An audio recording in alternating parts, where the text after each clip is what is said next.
Ce sont pour le moment des questions. Mais tout d'abord, je voudrais remercier M. Bouvier et les services pour la rapidité des réponses aux questions que j'ai envoyées. Merci. Vous voyez qu'on est respectueux des droits de l'opposition. Une demi-journée pour répondre, je n'ai pas en effet à me plaindre. Voilà. Allez-y. Une question sur les investissements. En décembre 2016, ont été attribués des marchés d'assistance à maîtrise d'ouvrage pour la programmation d'un équipement sportif pour un montant de 20 592 € et un conservatoire pour un montant de 26 784 €. Lors de la commission des sports du 22 novembre 2016, il nous avait été précisé qu'une période de 9 mois est nécessaire allant de l'évaluation des besoins à l'aide pour la désignation d'un maître d'œuvre. Nous en sommes maintenant à 15 mois. 7 phases étaient prévues dans ce marché. À quelle phase sommes-nous pour ces deux marchés? Merci, je vais vous répondre tout de suite si vous le voulez bien.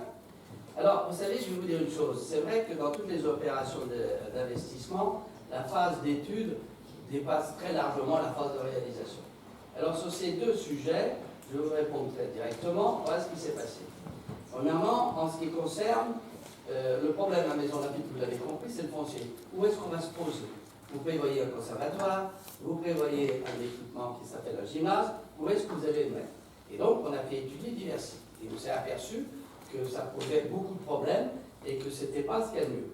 Et donc, en l'occurrence, nous avons refait travailler effectivement le programmiste pour trouver les endroits idoines. Et actuellement, pour ce qui est du gymnase, nous avons des solutions qui sont des obligations de tiroir et avec lesquelles, bien évidemment, puisque je ne vais pas vous dévoiler quelque chose, mais nous sommes obligés de passer par l'accord du parc. Et donc, ça prend un peu plus de temps. Et donc, j'ai effectivement refait travailler le programmiste en lui demandant une chose, mais pour l'instant, j'attends d'avoir une projection en 3D. À quoi ça va ressembler? Parce que le problème, c'est l'inscription dans le site. Donc, on en est là. Pour le conservatoire, c'est la même chose qui s'est passée. C'est qu'au début, on avait plusieurs sites, et j'ai changé d'avis, ça m'arrive.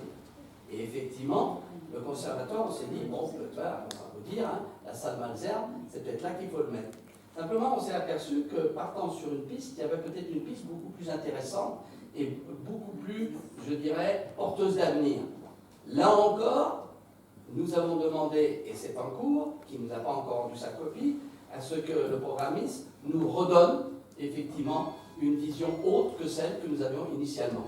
Donc, en réalité, ce qui se passe, et ça, je vous demande de le comprendre, ce n'est pas de la mauvaise volonté de ne pas vous informer. Je connais un certain nombre des adjoints ici présents qui piaffent, et bon, qui disent il faut que ça sorte. Le problème, c'est qu'il faut qu'on ait tous les éléments, qu'on sache exactement comment tout ça, ça va s'insérer, et comment ça va garantir l'avenir de ces deux véritables problèmes, qui sont le conservatoire d'une part et le gymnase de l'autre.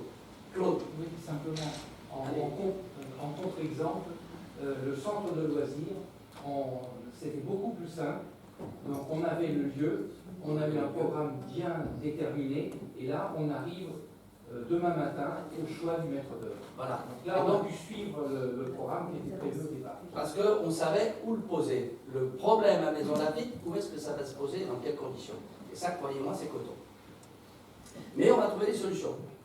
Ce que j'ai du mal à croire, c'est qu'on soit toujours à la phase 1 des marchés, et alors que vous étiez engagé qu'il y ait un comité de pilotage qui se réunisse après chaque phase. Il se réunira, Madame Labaye, ne soyez pas de mauvaise foi. L'engagement du maire est un engagement de moyens.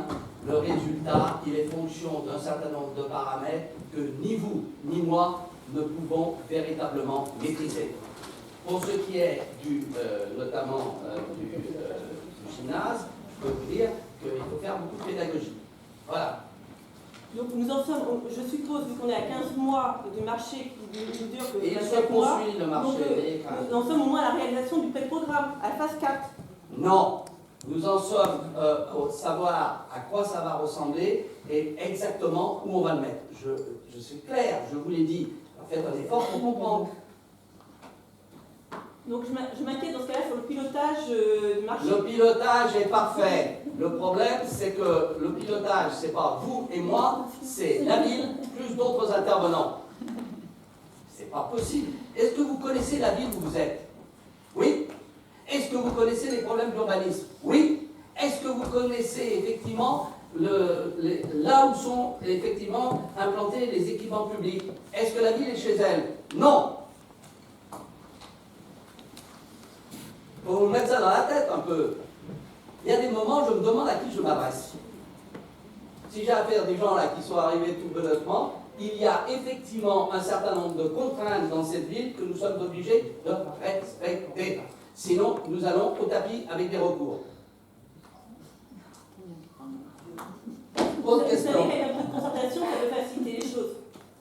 Mais c'est pas avec vous qu'il faut que je concerte, parce que vous serez d'accord avec moi. Ce qu'il faut que je concerte, c'est avec les gens qui vont vous donner ou non l'autorisation de construire. Mais c'est pas vrai. Est-ce que vous pouvez faire un effort de comprenette, comme disait ma grand-mère?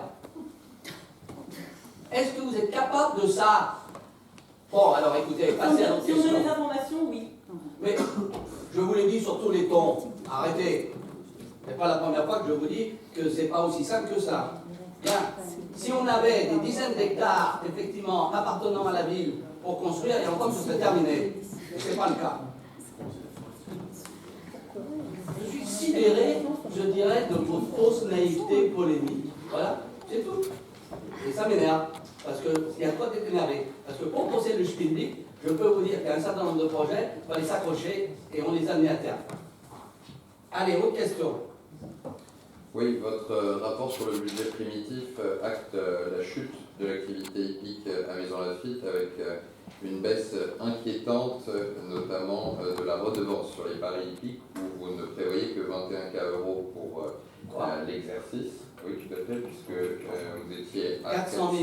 421 000 en 2017, 491 en 2016, on a déjà une chute entre ces 2 années, et là, de façon précautionneuse, vous ne préparez que 21 cas. C'est pas vrai. Ben, c'est ce qui Mais est non, dit, là encore, on n'a rien mis véritablement parce qu'on le sait ex post. Là, je lis, moi, On a mis 400. Voilà, donnez-moi ça.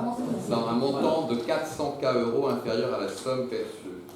Écoutez, voilà ce qui est prévu. Il y en a mis redevance par hippique 2018, 400 000 €.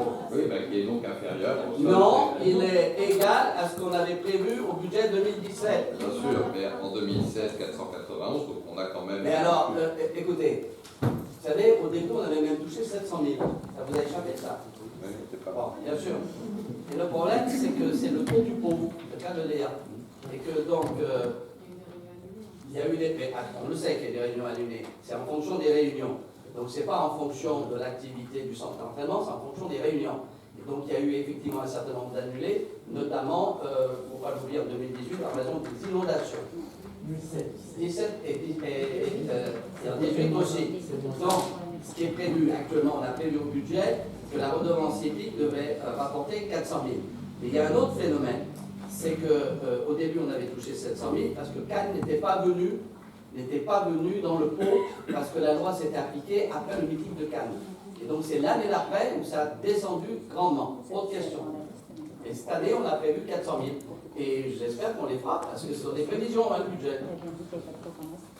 Autre point. Madame Barnes, ça fait longtemps que je ne vous avais pas entendu, je me réjouis de vous entendre. J'aimerais bien que vous m'entendiez jusqu'au bout cette fois-ci. À condition que vous fassiez synthétique. Comme tout le monde. Première remarque, si le contenu du rapport égalité hommes-femmes n'est pas conforme aux prescriptions réglementaires, la délibération sur le budget peut faire l'objet d'une annulation, la présentation préalable de ce rapport constituant une formalité substantielle. D'accord. Deuxième remarque, si vous ne pouvez pas, j'irai plus vite. Le DOB n'a pas été publié sur le site de la ville avant la réunion de ce soir, alors que c'est obligatoire. Autre motif d'annulation du budget. Maintenant, remarque concernant le budget proprement dit.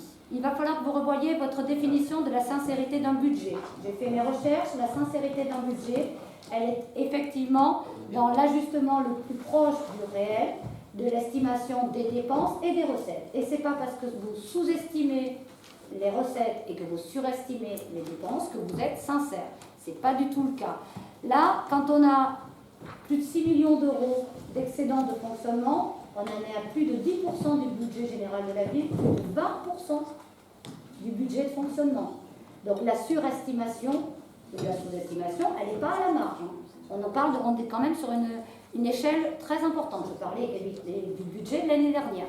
Là, qu'est-ce qui me dit que ce budget cette année est plus sincère? Je n'en sais rien. La somme de 9,5 millions qui n'est pas ventilée, différents projets, on en a parlé. Yancelizzi, je n'ai pas entendu qu'on avait une programmation dessus, donc a priori, je ne vois pas comment on va pouvoir sortir quelque chose dessus cette année.